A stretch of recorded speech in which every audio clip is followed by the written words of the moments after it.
ایک بہت بڑا آستانہ ہے، وہاں کے وہ سجادہ صاحب ہیں، تو انہوں نے حضرت مولا مشکل کشا رضی اللہ تعالیٰ عنہ آپ کی منقبت لکھتے ہوئے انہوں نے حضرت ابوبکر صدیق رضی اللہ تعالیٰ عنہ جو آپ کا لقب اور آپ کا جس لقب سے آپ معروف ہیں اور آپ کے علاوہ اور کوئی بھی کائنات میں اس لقب سے معروف اور مشہور نہیں، آپ کا خاصہ ہے، یہ آپ پر خاص فضل ہے رب تعالیٰ کا کہ اور کسی کے بارے میں وہ لفظ نہ بولا جاتا ہے، نہ کسی کا لقب ہے اور نہ کسی کا خاصہ ہے۔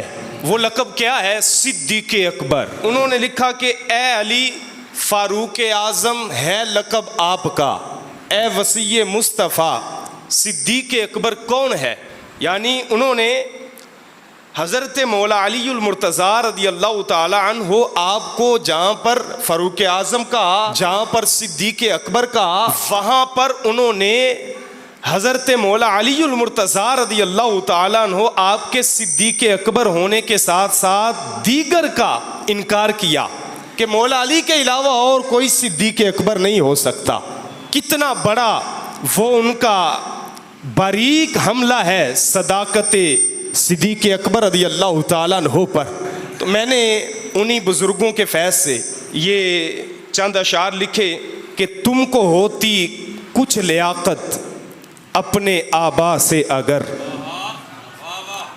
تم کو ہوتی کچھ لیاقت اپنے آبا سے اگر، نہ پوچھنا پڑتا تمہیں صدیق اکبر کون ہے۔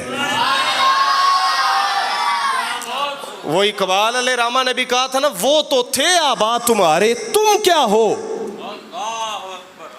جب واسطہ ہی نہ رہا اپنے اکابر کی تعلیمات سے، عقائد سے، نظریات سے، تو پھر کبھی ناسبیت کی طرف گرے، کبھی خارجیت کی طرف گرے، کبھی رافضیت کی جولی میں جا کے گر گئے۔ جب اپنے بزرگوں کی کتابوں کو نہ پڑھا نہ دیکھا، یہ تو اللہ کا فضل ہے نا، الحمدللہ ثم الحمدللہ۔ جو عقیدہ ہمارے حضور مفکر اسلام کا تھا وہی عقیدہ حضور سجادہ نشین صاحب کا بھی ہے۔ یہ علی پور سیدہ شریف والوں کے تاجداروں کا یہ فضل نہیں ہے، یہ کرم نہیں ہے، یہ پیچھے نگاہ نہیں ہے کہ جو عقیدہ صاحب مزار کا تھا وہی عقیدہ قبلہ صاحبزادہ صاحب کا بھی ہے، اور وہی عقیدہ صاحبزادہ صاحب سے لے کر اس جامعہ کے ایک چھوٹے سے طالب علم بھی وہی عقیدہ اور وہی نظریہ رکھتا ہے جو حضور مفکر اسلام کا ہے۔ بڑے بڑے پٹری سے اتر گئے۔ میں نے کہا تم کو ہوتی کچھ لیاقت اپنے آبا سے اگر، نہ پوچھنا پڑتا تمہیں صدیق اکبر کون ہے۔ اور جانتا کیا تو نہیں فاروق اعظم کس کا لقب؟ یہاں بچے بچے سے پوچھو فاروق اعظم کس کو کہا جاتا ہے تو وہ بھی کہے گا فاروق اعظم عمر بن خطاب کو کہا جاتا ہے۔ جانتا کیا تو نہیں فاروق اعظم کس کا لقب؟ جز عمر کے یہ بتا تو اور پھر وہ کون ہے۔ اور اس نے آگے بھی ایک شعر کہا تو اس میں ایک بڑی وہ موضوع اور روافض شیعہ کی من گھڑت روایت ہے جس کو نجم الحسن کراروی جو ہے اس نے 14 ستارے کتاب کے اندر لکھا، اس سے پہلے ان کی کتابوں کے اندر بھی موجود نہیں ہے، اہل سنت کی کسی کتاب میں تو ہے ہی نہیں، ان کی بھی کسی کتاب میں پہلے موجود نہیں ہے۔ تو وہ روایت آپ نے بھی سنی ہوگی، ہمارے نقبا جو ہیں وہ چونکہ وہ بھی ان کے منہ سے بھی رالیں ٹپکنا شروع ہو جاتی ہیں جب دیکھتے ہیں ان کی طرف سے کوئی چیز، تو ایسی روایت کہیں پر بھی موجود نہیں ہے، اس کی اصل کہیں پر بھی موجود نہیں ہے۔ وہ جو سنی ہوگی کہ حضرت ابن عمر آپ کھیل رہے تھے حسنین کریمین کے ساتھ، کھیلتے کھیلتے آپس میں لڑائی ہوئی تو انہوں نے کہا تو بھی ہمارا غلام، تیرا ابا بھی ہمارا غلام۔ وہ غصے سے گھر گئے اور کہا ابا جی حسنین کریمین نے مجھے یہ کہا ہے، تو انہوں نے فرمایا جا یہ لکھوا کے لے کے آ۔ تو یہ روایت کہیں پر بھی موجود نہیں ہے، جھوٹی ہے، موضوع ہے، گڑی ہوئی ہے۔ تو وہ سجادہ صاحب جو تھے، صاحب سجادہ، انہوں نے اس روایت کو سامنے رکھتے ہوئے وہ شعر لکھا، تو اس کا جواب دیتے ہوئے میں نے کہا کہ والد سبتین افضل خود سے سمجھے ہیں جنہیں.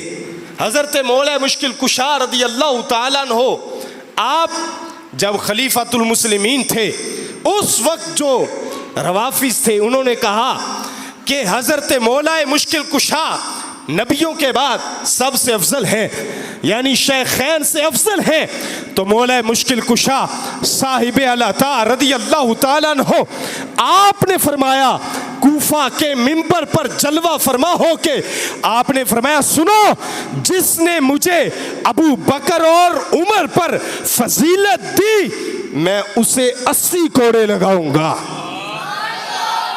یعنی آپ نے بتایا نبیوں کے بعد جو سب سے افضل اور سب سے بہتر ہے وہ ابو بکر صدیق ہے یا فاروق اعظم رضی اللہ تعالیٰ عنہ کی ذات،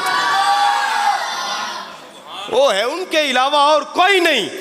تو میں نے کہا والد سبتین افضل خود سے سمجھے ہیں جنہیں، ان کی شان افضلیت پر وہ حملہ آور کون ہے؟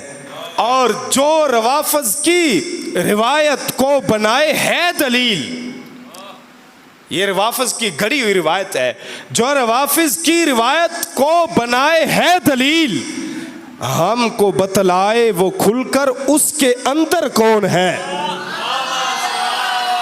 وہ کھل کے سامنے آئے، بزرگوں کا نام لے کے، بزرگوں کے نام پر لنگر اکٹھا کرنا صرف ان کا کام ہے، بزرگوں کی تعلیمات کو نہیں پڑھا. الحمدللہ ہم قربان جائیں اپنے بزرگوں کے کہ جنہوں نے اپنے لیے جس مسند پر جس کو بٹھانا تھا اس کو پھر پورا تیار بھی کیا، اس کو پڑھایا بھی کہ یہ نظریہ یہ عقیدہ آگے پہنچانا ہے تاکہ جو ہمارے ساتھ نسبت اور تعلق رکھے وہ کہیں پر بھی بھٹکتا ہوا نظر نہ آئے، بلکہ وہ صراط مستقیم پر چلتا ہوا ہم سے نسبت قائم کر کے صدیق اکبر تک پہنچتا ہوا نظر آئے.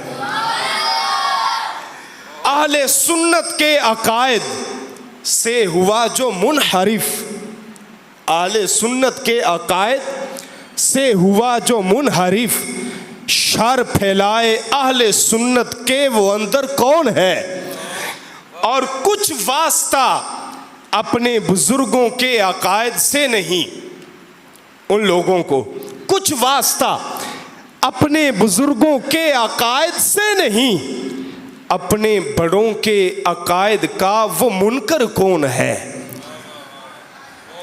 اپنے بڑوں کے عقائد کا وہ منکر کون ہے؟ تم کو ہوتی کچھ لیاقت اپنے آبا سے اگر نام پوچھنا پڑتا تمہیں صدیق اکبر، ذرا کہیے آپ صدیق اکبر.